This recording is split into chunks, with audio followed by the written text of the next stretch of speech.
अगर वहीं पे किसी को मसला है तो फिर लास्ट में हम डिस्कस करेंगे।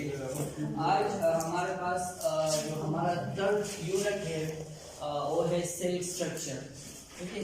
लेकिन सेल स्ट्रक्चर से पहले हम डिस्कस करेंगे सेल की बेसिक कंसेप्ट्स को, कि सेल को हम सेल क्यों कहते हैं और सेल के टाइप्स कितने हैं, या सेल को हमने कितनी कैटेगरीज में डिवाइड किया है और कब हम सेल को सेल करेंगे, ठीक है। तो आज हम सिर्फ सेल की कंसेप्ट को डिस्कस करेंगे। फिर इसके बाद कल वाले लेक्चर में हम सेल की जो साइटोप्लाज्म एंड ऑर्गेनीज है उसको हम डिटेल से वन बाय वन वहाँ पे हम डिस्कस करेंगे, ठीक है। तो कोई मुझे बता सकता है सेल की प्रॉपर डिफिनीशंस कि कैसे हम सेल को डिफाइन करते हैं? सबसे पहले हम ये कहते हैं कि सेल हमारे पास एक बेसिक स्ट्रक्चर है, स्ट्रक्चरल एंड फंक्शनल यूनिट है। किस चीज का? Living organism. एक तो हम कहते हैं कि ये एक basic structural and functional unit है। Basic structural plus functional unit है। किस चीज का? लिविंग ऑर्गेनिज्म का।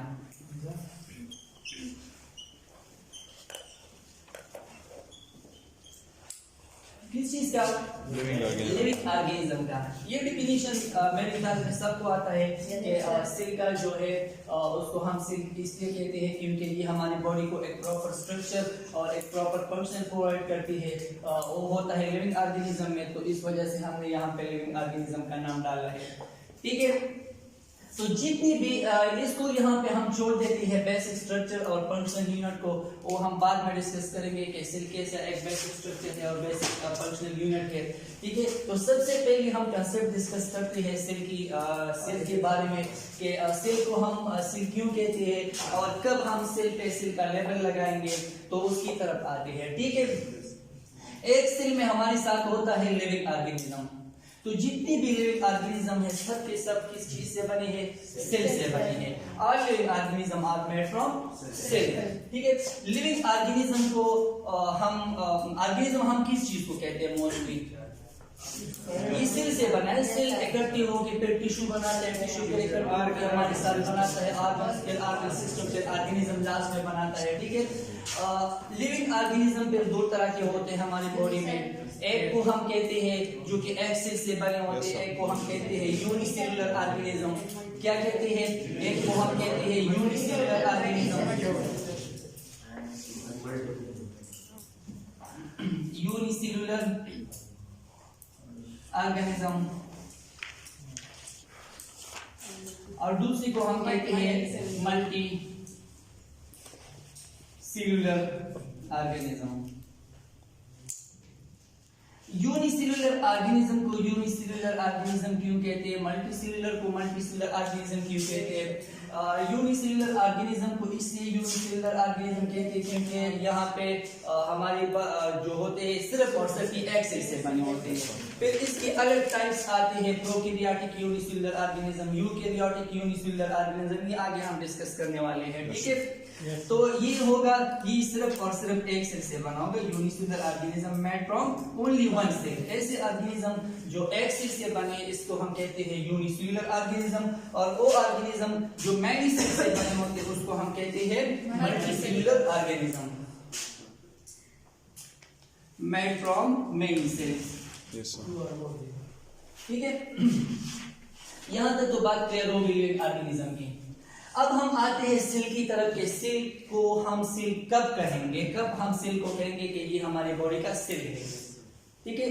तो प्रीवियस लेक्चर में मैंने आप लोगों को थोड़ा प्रीव्यू दिया था कि सेल को हम कब कहेंगे कि ये हमारे पास सेल है। तो वहां पे मैंने आप लोगों को तीन चीजें डिस्कस किए थे। तो सेल में हम सेल का टापा सेल पे तब लगाएंगे जब हमारे पास ये तीन चीजें हो। एक को हम कहते हैं सेल मेम्ब्रेन, दूसरा हमारे पास है साइटोप्लाज्म एंड न्यूक्लियस। अगर किसी सेल में ये अगर मल्टीसेलुलर हो या यूनिसेलुलर हो, किसी भी सेल में सेल मेम्ब्रेन, साइटोप्लाज्म, न्यूक्लियस मौजूद हो तो हम कहेंगे कि ये हमारे पास सेल है, ठीक है। लेकिन यहाँ पे जो साइटोप्लाज्म होगा ये क्या होगा, ये मेटाबॉलिकली एक्टिव होगा। ये बात साथ नोट कीजिए, क्या चीज होगा, ये मेटाबॉलिकली एक्टिव होगा। मेटाबॉलिकली कैसा एक्टिव होगा, मेटाबॉलिकली एक्टिव साइटोप्लाज्म कैसा मेटाबॉलिकली एक्टिव होगा, क्योंकि मोस्टली जो सेल होती है न्यूक्लियस से बाहर जो पार्ट होता है इसको हम साइटोप्लाज्म कहते हैं। जिस तरह हमने यहाँ पे डायग्राम ड्रा किया था, ठीक है। फॉर एग्जांपल ये हमारे साथ एक सेल है, सिंगल सेल है, ठीक है। इसकी दरमियान में क्या चीज आता है, न्यूक्लियस आता है, ठीक है। इसकी जो साइड वाइज पार्ट है इसको हमने क्या नाम दिया था, साइटोप्लाज्म का नाम दिया था, ठीक है। तो साइटोप्लाज्म में मोस्टली हमारे साथ आगे हम डिस्कस करेंगे जो साइटोप्लाज्मिक ऑर्गेनेल्स होते हैं वो आते हैं। वहां पे राइबोसोम होता है, वहां पे गोल्गी कॉम्प्लेक्स होता है, वहां पे अदर जो लाइसोसोम्स होते हैं, ठीक है, साइटोस्केलेटन होते हैं। तो इस वजह से हम इसको मेटाबॉलिकली एक्टिव साइटोप्लाज्म इसलिए कहते हैं क्योंकि यहाँ पे मोस्टली एक्टिविटीज होती है for activities purpose, for energy production purpose के लिए। तो इस वजह से हम कहते हैं कि जब भी किसी पार्ट्स में, किसी चीज में मेम्ब्रेन हो, सेल मेम्ब्रेन, साइटोप्लाज्म हो मेटाबॉलिकली एक्टिव एंड न्यूक्लियस या न्यूक्लियर मेम्ब्रेन हो, तो तब उसको हम कहेंगे कि ये हमारे पास सेल है, ठीक है। डिफिनीशन तो ऑलरेडी हम डिस्कस कर चुके, स्ट्रक्चरल फंक्शनल यूनिट है। तो ये हो गया सेल मेम्ब्रेन।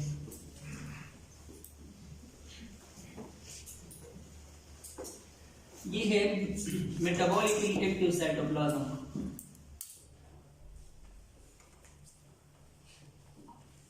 और ये क्या चीज है, ये है न्यूक्लियस एंड न्यूक्लियस के आउटर जो पार्ट है उसको हम कहते हैं न्यूक्लियर मेम्ब्रेन।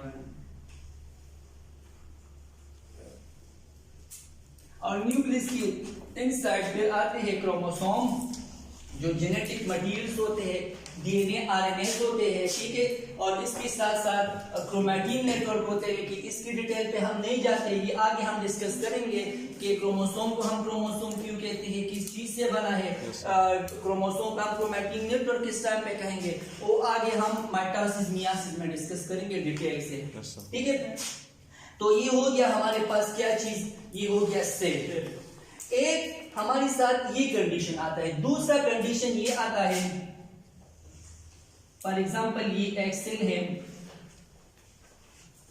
ये तो इसके यहाँ पे जो क्रोमैटिन नेटवर्क या जो जेनेटिक मटेरियल है उससे बॉन्डेड हमारी बॉडी का जो इंटरनल पार्ट है साइटोप्लाज्म की, वहां पे एक मेम्ब्रेन होता है, न्यूक्लियस की साइड पे एक मेम्ब्रेन होता है, ठीक है, उसमें इंक्लोज होता है। एक हमारे साथ होता है, फॉर एग्जांपल ये सेल का मेम्ब्रेन हो गया, ये साइटोप्लाज्मिक ऑर्गेनेल्स है, ठीक है, एक्टिव साइटोप्लाज्म। और ये क्या चीजें हैं, ये क्रोमैटिन नेटवर्क या जिसको हम कहते हैं जेनेटिक मटेरियल। तो ये हमारे पास क्या चीज है, जेनेटिक मटेरियल विदाउट मेम्ब्रेन। और ये यहाँ पे कौन सी कंडीशन में होता है, किसी सेल में डिस्पर्स पोजीशन पे। ये साइटोप्लाज्म में डिस्पर्स होते हैं, क्या होते हैं, डिस्पर्स होते हैं। डिस्पर्स मींस कि इसकी आउटर मेम्ब्रेन नहीं है, तो उसको भी हम क्या कहेंगे, उसको भी हम क्या कहेंगे, सेल कहेंगे। लेकिन ऐसी सेल को हम क्या कहेंगे, ऐसी सेल को हम कहेंगे यहाँ पे दो न्यूक्लियर मेम्ब्रेन, न्यूक्लियस मौजूद है, तो ऐसी को हम कहेंगे जी, जिसमें न्यूक्लियर मेम्ब्रेन नहीं होते हैं तो उसको हम कहेंगे न्यूक्लियाइड। क्या चीज, न्यूक्लियाइड। ऐसा सेल जिसमें जेनेटिक मटेरियल्स डिस्पर्स पोजीशन पे हो एंड एक्टिव साइटोप्लाज्म पार्ट में, तो उसको हम कहेंगे न्यूक्लियाइड। तो दोनों सेल में अगर न्यूक्लियस मौजूद होता है, न्यूक्लियर मेम्ब्रेन या न्यूक्लियर मेम्ब्रेन मौजूद नहीं होता है, तो दोनों को हम कहेंगे कि ये हमारे पास सेल है, ठीक है। तो इसी कंडीशन को हम क्या कहते हैं, जहां पे न्यूक्लियर मेम्ब्रेन प्रॉपर हो, जहां पे न्यूक्लियस विजिबल हो, तो उसको फिर हम कहते हैं prokaryotic cell, sorry eukaryotic cell.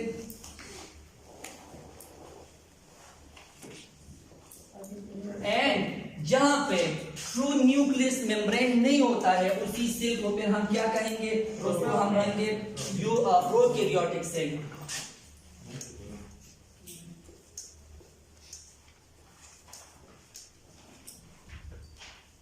Prokaryotic cell.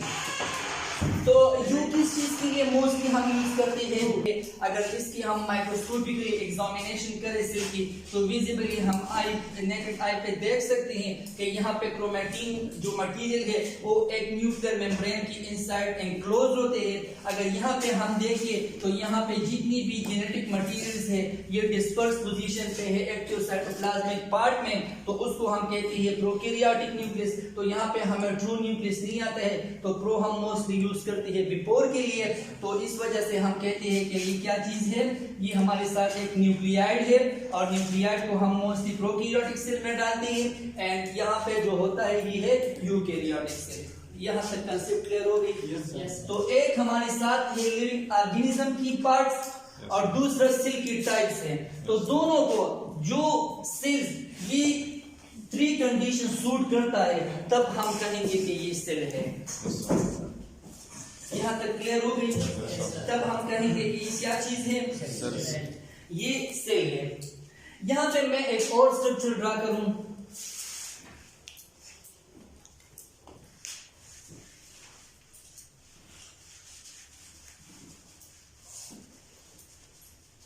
इसकी जो ऑर्गेनीज है इंटरनली, हम ये सब आज जो हम डिस्कस कर रहे हैं ये सिर्फ हम सेल के बारे में डिस्कस करेंगे, सेल क्या चीज है। फिर कल हम 3 कंपोनेंट डिस्कस करेंगे सेल्स के और फिर इसके बाद हम साइटोप्लाज्मिक ऑर्गेनीज सेल मेम्ब्रेन 1 बाय 1 हम डिटेल से डिस्कस करेंगे, ठीक है? yes, अब यहाँ पे मैं एक और डायग्राम ड्रा कर रहा हूं सेल का। ये क्या चीज है, ये साइटोप्लाज्म है, ये न्यूक्लियस है, ठीक है? न्यूक्लियस के साथ हमारे पास क्या चीज आता है, मेम्ब्रेन बाउंडेड साइटोप्लाज्मिक ऑर्गेनीज। क्या चीज आता है, membrane bounded cytoplasmic active cytoplasmic ऑर्गेनीज।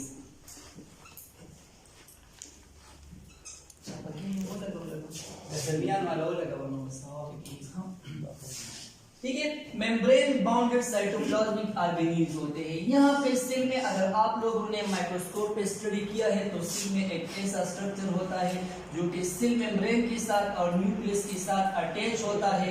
एक साइड पे भी, लोअर साइड पे भी, राइट पे और लेफ्ट पे भी अटैच होता है। इसका पेस्ट्री में शायद आप लोगों ने देखा है, बुक में इसी तरह का स्ट्रक्चर था। तो उसको हमने क्या नाम दिया था, उसको हम मोस्टली कहते हैं मेम्ब्रेन बाउंडेड साइटोप्लाज्मिक ऑर्गेनीज। ये ऑर्गेनीज है, क्या चीज है, ऑर्गेनीज है। और उसको हम मोस्टली कहते हैं एंडोप्लाज्मिक रेटिकुलम। क्या चीज, एंडोप्लाज्मिक रेटिकुलम जो होता है ये न्यूक्लियस और मेम्ब्रेन के साथ अटैचमेंट करती है, तो इस वजह से हम उसको कहते हैं कि मेम्ब्रेन बाउंडेड साइटोप्लाज्मिक ऑर्गेनीज, ठीक है? तो इसको हम क्या कहते हैं, इसको हम कहते हैं एंडोप्लाज्मिक ऑर्गेनीज रेटिकुलम, ठीक है? एंडोप्लाज्मिक रेटिकुलम को हम आगे डिटेल से डिस्कस करेंगे, ठीक है? ये वाला भी एंडोप्लाज्मिक रेटिकुलम है, ये वाला भी एंडोप्लाज्मिक रेटिकुलम है, ये वाला भी एंडोप्लाज्मिक रेटिकुलम है। ये न्यूक्लियस है, इसकी इनसाइड जेनेटिक मटेरियल्स होते हैं, ठीक है? वहां पे आप लोगों ने ये भी नोट किया है कि जो एंडोप्लाज्मिक रेटिकुलम है बाज की अपान सरफेस पे डॉट नजर आप लोगों ने अगर नोट किया है तो इस तरह के डॉट्स होते हैं। तो ये मोस्टली क्या चीज है, ये मोस्टली राइबोसोम होते हैं। क्या चीज होती है, राइबोसोम की अटैचमेंट होती है एंडोप्लाज्मिक रेटिकुलम के साथ। और यहाँ पे जो ये वाला पार्ट आता है यहाँ पे राइबोसोम में अटैचमेंट नहीं होती है। तो एक आप लोगों ने नोट किया कि एक हमारे साथ एंडोप्लाज्मिक जो मेम्ब्रेन बाउंडेड ऑर्गेनील्स है, एक जो अपर और लोअर साइड वाला है, सुपीरियर और इंफीरियर साइड वाला सेल में होता है।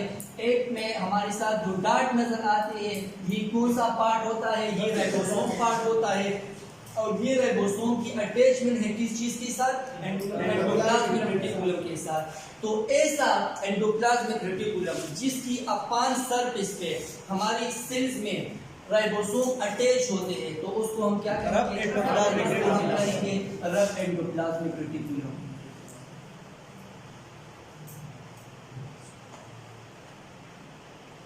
इसकी डिटेल भी हम आगे डिस्कस करेंगे। ये जस्ट मैं आप लोगों को सेल के बारे में एक कंसेप्ट देता हूँ कि सेल में कौन कौन सी चीजें मौजूद होती है, ठीक है।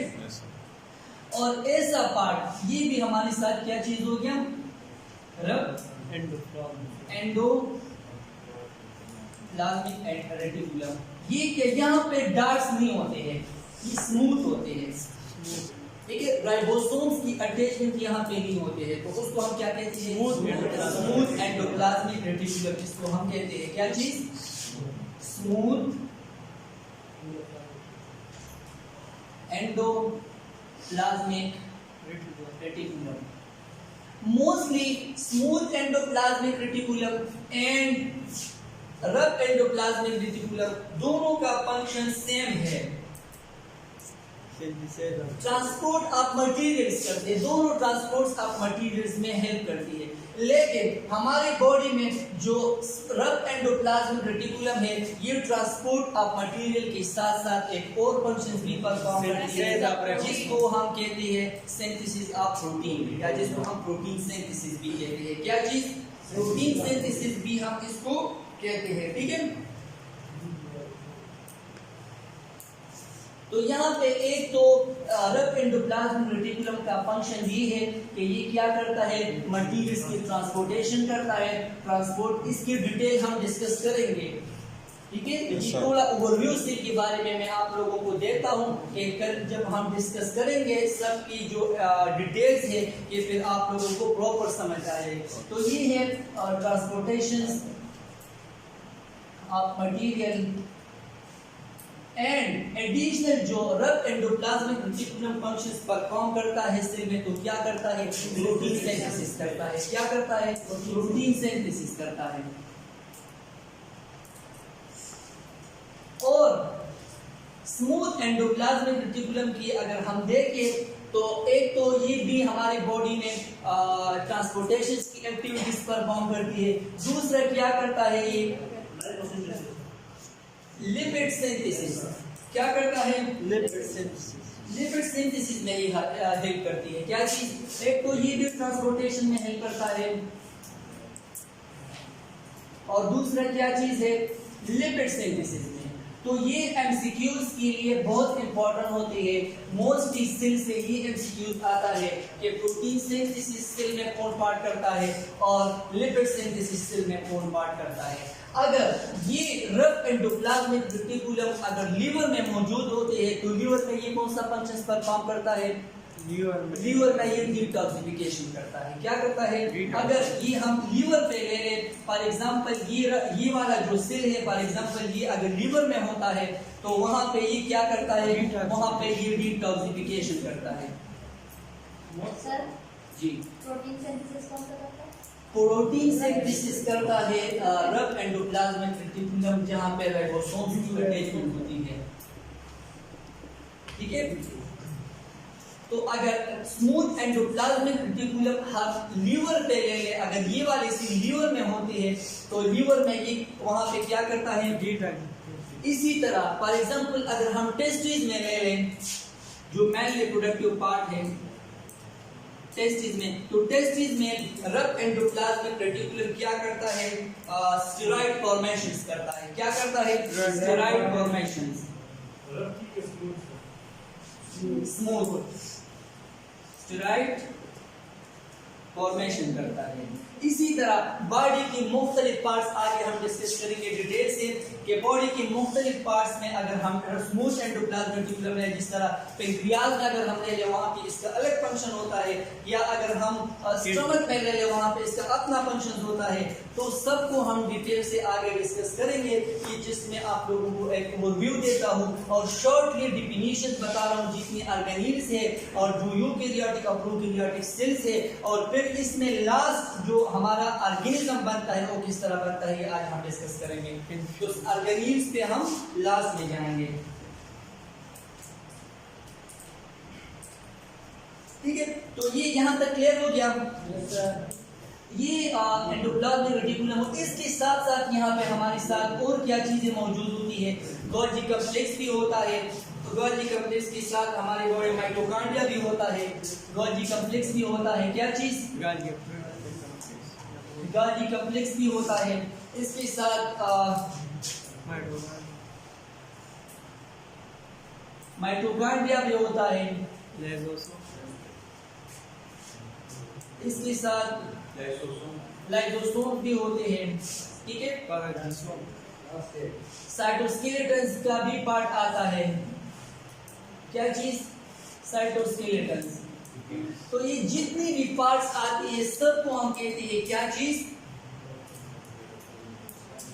सबको हम कहते हैं क्या चीज? साइटोप्लाज्मिक ऑर्गेनेल्स इसको हम कहते हैं, ठीक है। तो ये बात हो गई साइटोप्लाज्मिक ऑर्गेनेल्स की। तो वहाँ पे हमने लिविंग ऑर्गेनिज्म में एक नाम मैंने आपको बताया था, यूनिसेलुलर ऑर्गेनिज्म और मल्टीसेलुलर ऑर्गेनिज्म, और फिर यूनिसेलुलर ऑर्गेनिज्म।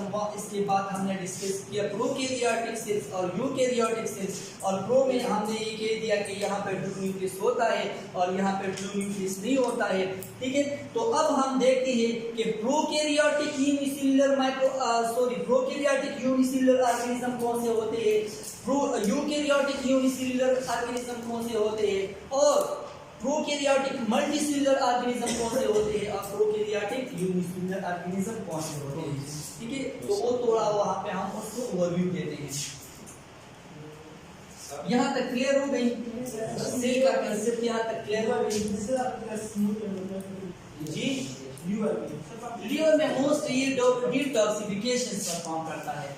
जिस तरह हम ड्रग्स यूज करते हैं, और मकालजी में आगे आ जाएगी, जिस तरह हम ड्रग्स या मुख्तलिफ मेडिसिन यूज करते हैं, अगर वहाँ पे कोई डिटॉक्सिफिक सब्सटेंस होती है या टॉक्सिन्स होती है तो वो फिर कौन डिटॉक्सिफाई करता है? लीवर डिटॉक्सिफाई करता है, ठीक है। अगर हम उसको ले लें टेस्टिस में जो मेल रिप्रोडक्टिव पार्ट्स होता है जहाँ पे सेमिफेरस ट्यूब्यूल में स्पर्मेटोजेनेसिस होता है, तो वहाँ पे स्टेरॉइड्स की फॉर्मेशन करती है। अगर इसी तरह हम किसी और सेल में ही ले ले तो वहाँ पे उसका अलग फंक्शन होता है। तो मैंने आपको कह दिया कि ये आगे हम डिस्कस करेंगे किस चीज में, डिटेल से हम साइटोप्लाज्मिक ऑर्गेनेल्स करेंगे वन बाय वन हर एक की फंक्शन।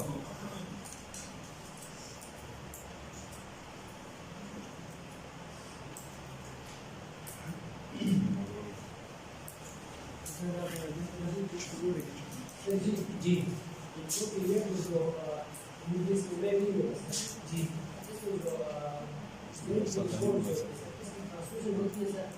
डिस्कस करते हैं, ठीक है, डिस्कस करते हैं। मोस्टली प्रोकैरियोटिक यूनिसेलुलर ऑर्गेनिज्म का अगर मैं आपको एग्जांपल दे दूं ना, प्रोकैरियोटिक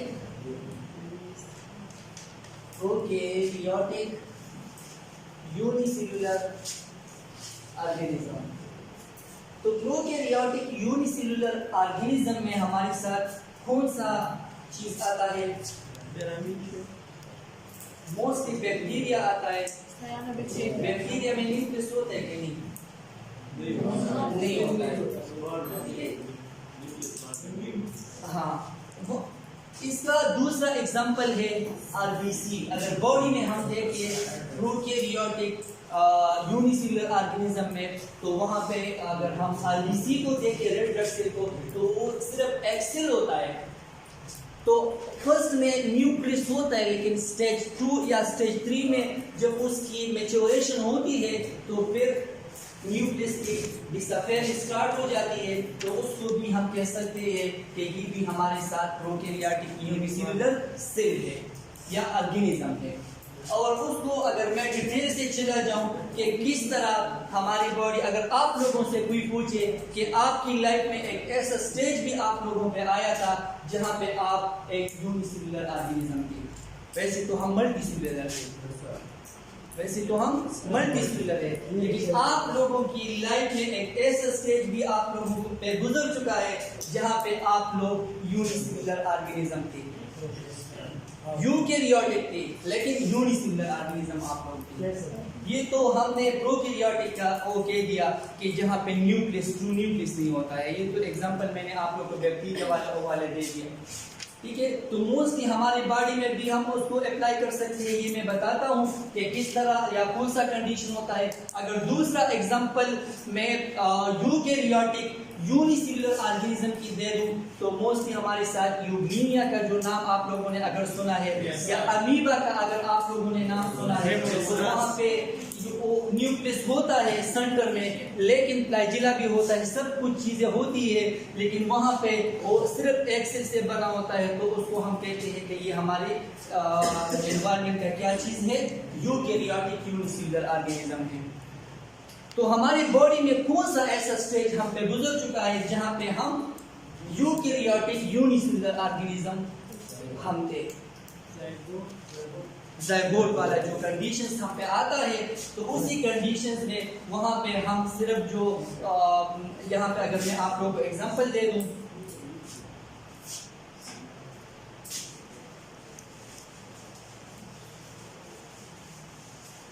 तो प्रोकैरियोटिक की एग्जांपल और यूकैरियोटिक की एग्जांपल क्लियर हो गई। सर ये RBC prokaryotic unicell, RBC prokaryotic unicell में आते हैं। पहले तो आरबीसी जब बन जाता है, स्टार्टिंग जो फर्स्ट स्टेज होता है वहां पे ट्रू न्यूक्लियस होता है, लेकिन फिर डिसअपेयर, लास्ट में जब मैच्योर हो जाता है तो फिर न्यूक्लियस डिसअपेयर होता है। तो उसको भी हम उसमें डालते हैं, प्रोकैरियोटिक यूनिसेल्युलर सेल्स में डालते हैं, यूनिसेल्युलर ऑर्गेनिज्म में डालते हैं, ठीक है।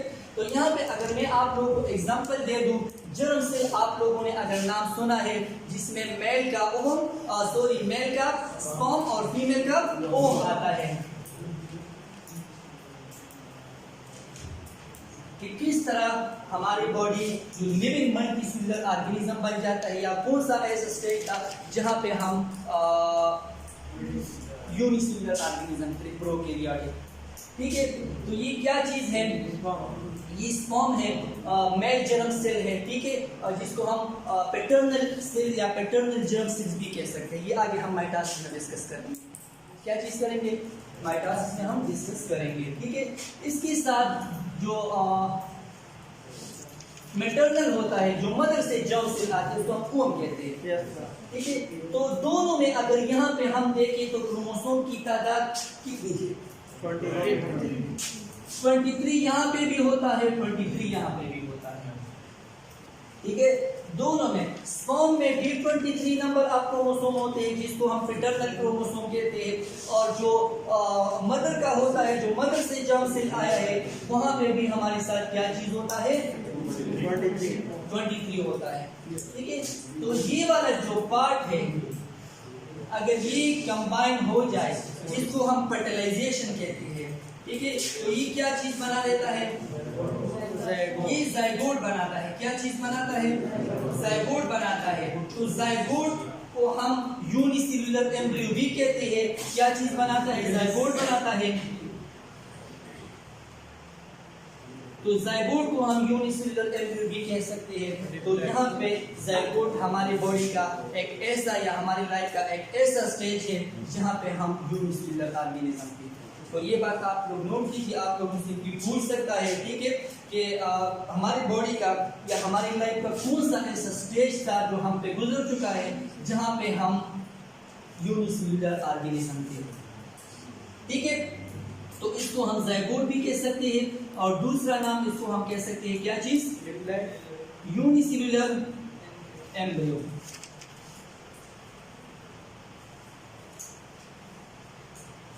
ठीक है। फिर इसके बाद क्या होता है, और यहाँ पे क्रोमोसोम्स की तादाद कितनी होगी, 46 होगी। क्रोमोसोम्स की तादाद कितनी होगी? 46 नंबर। 23 मेल पैटर्नल से आया है, 23 कहाँ से आया है? ओम से आया है, ठीक है। तो वहां पे जो हमारी बॉडी में होता है जो जायगोट बन जाता है, जिसको हम यूनिसेलुलर एम्ब्रियो भी कह सकते हैं, तो वहां पे क्रोमोसोम्स की तादाद 46 होती है। इसके बाद कौन सा प्रोसेस आता है? ये हम देखते हैं कि किस तरह हमारा बॉडी एक structural and functional unit perform करता है, किस तरह हमारी बॉडी पे कौन सी कंडीशन पे हम eukaryotic organism prokaryotic unicellular organism थी, कौन सी कंडीशन पे हम प्रोकैरियोटिक मल्टीसेलुलर ऑर्गेनिज्म होंगे, और किस तरह हमारा बॉडी फिर एज अ सेलुलर फंक्शन जो परफॉर्म करता है, जिसको हम स्ट्रक्चरल एंड फंक्शनल कहते हैं, तो किस तरह वो ये करता है, तो ये अब हम डिस्कस करने जा रहे हैं, ठीक है। तो इसके बाद क्या होगा? इसके बाद होगा माइटोटिक सेल डिवीजन। क्या चीज होगा? Mitotic cell division.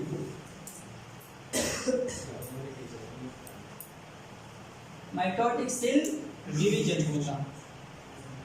क्या चीज होगा? माइटोटिक सेल डिवीजन होगा। तो माइटोटिक सेल डिवीजन, माइटोसिस हम मोस्टली किस चीज को कहते हैं? जहाँ पे 8 सेल्स की डिवीजन होती है 2 में, फिर 2 का डिवीजन होता है 4 में, फिर 4 का डिवीजन होता है 8 में, फिर 8 का डिवीजन होता है 16 में एंड सो ऑन। और क्रोमोसोम की जो तादाद होती है वो सेम होगा। हर सेल में 46 नंबर ऑफ क्रोमोसोम होंगे, ठीक है। तो जब माइटोटिकली डिवीजन स्टार्ट हो जाता है तो क्या होता है? ये वाला जो जायगोट है फिर इसकी डिवीजन हो जाती है, जिसको हम यूनिसेलुलर एम्ब्रियो भी कह सकते हैं। तो ये फिर डिवाइड हो जाता है 2 पार्ट्स में। क्या चीज में? 2 पार्ट्स में फिर इसकी डिलीवरी हो जाती है। इसके बाद फिर ये फर्दर 2 पार्ट्स में डिवाइड हो जाता है। ये फिर 2 पार्ट्स में ये भी डिवाइड हो जाता है, फिर ये भी 2 पार्ट्स में।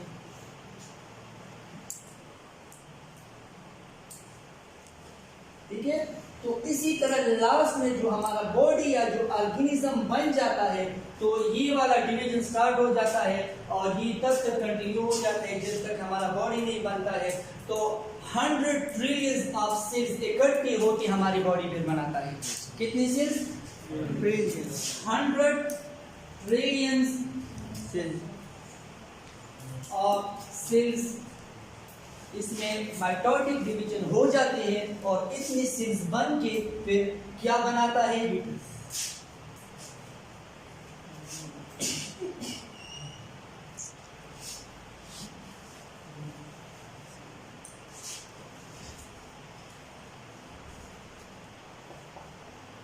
क्या बनाता है?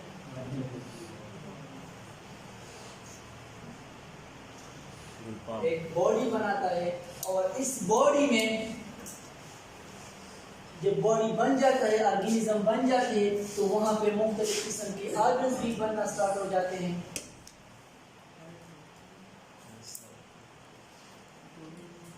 ठीक है।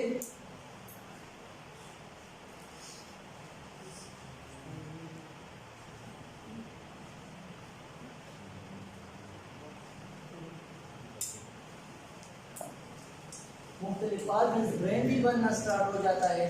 ठीक है। तो फिर यहाँ पे हर एक पार्ट्स का ये जो ऑर्गेनिज्म बन गया, ये किस चीज से बन गया? ये सेल से बन गया। तो सेल का डिफिनीशन हमने इस तरह किया था कि सेल तो एक हमारे ऑर्गेनिज्म जो लिविंग ऑर्गेनिज्म होते, एक तो उसको स्ट्रक्चर प्रोवाइड करती है, तो ये उन्होंने एक प्रॉपर स्ट्रक्चर हमें दे दिया। और दूसरा क्या करता है, यहाँ पे जो ऑर्गन्स होते हैं और बनना स्टार्ट हो जाते हैं। तो मुख्तलिफ ऑर्गन्स फिर अपना फंक्शनल एक्टिविटीज परफॉर्म करती है। जिस तरह अगर किडनी की मैं बात बात करूं तो किडनी का फंक्शनल यूनिट कौन सा है, कौन सी सेल से बना है, नेफ्रॉन्स से बनी होती है। तो यहाँ पे किडनी जो नेफ्रॉन्स की सेल से बनी होती है तो वहाँ पे ये अपना फंक्शन परफॉर्म करती है। जिस तरह अगर मैं ब्रेन की बात करूं तो ब्रेन मोस्टली कौन सी सेल से बनी है, न्यूरॉन्स से बनी होती है। तो न्यूरॉन्स भी हमारी बॉडी का एक सेल से मुख्तलिफ न्यूरॉन्स इकट्ठे होकर ब्रेन बनाती है। तो ब्रेन का भी अपना एक अलग फंक्शन है, वो आगे हम डिस्कस करेंगे नर्वस सिस्टम में। इसी तरह अगर मैं लंग्स की बात करूं तो लंग्स की भी मुख्तलिफ सेल फंक्शनल सेल्स होती है। वहाँ पे ये इकट्ठे होकर बहुत सारे सेल एक मल्टी सेलुलर ऑर्गेनिज्म फिर बनाते हैं, वहाँ पे भी उनका एक अपना फंक्शन होता है। तो इसी तरीके से जो हमारा बॉडी का सेल्स होता है वो हमें एक प्रॉपर स्ट्रक्चर प्रोवाइड करती है और हमें फंक्शनल यूनिट प्रोवाइड करती है। तो उसको हम कहते हैं सेल। तो सेल की समझ या सेल की जो कंसेप्ट है वो क्लियर हो गई। किस तरह हम सेल को डिफाइन करते हैं, किस तरह हम सेल्स की पार्ट्स को डिस्कस करते हैं, सेल्स में कौन कौन से पार्ट्स आते हैं, उसकी इंटरनल स्ट्रक्चर कैसा होता है, उसका एक्सटर्नल एनवायरनमेंट कैसा होता है, ठीक है। इसके बाद हमारा जो बॉडी है वो हमें किस तरह एक प्रॉपर, हमारी बॉडी का जो सेल्स है वो किस तरह हमें एक प्रॉपर स्ट्रक्चर प्रोवाइड करता है, या जो हमारी बॉडी की पार्ट्स या सेल्स होते हैं वो किस तरह हमें एक प्रॉपर या एक अच्छा या एक गुड फंक्शंस हमें देती है, जो हम 24 आवर में हम एक्टिविटीज परफॉर्म करते हैं। तो ये हो गया हमारी बॉडी का लिविंग ऑर्गेनिज्म, और ये एक स्ट्रक्चर उन्होंने सेल ने दे दिया, और फिर ये 24 आवर में अपना एक्टिविटीज परफॉर्म करती है, जिसको हम क्या कहते हैं, फंक्शनल पार्ट कहते हैं। तो हर एक ऑर्गेनिज्म की हर एक पार्ट्स का अपना एक फंक्शन होता है, और वो फिर उसी की बिहाफ पे अपना लाइफ गुजारता है, तो उसको हम कहते हैं सेल।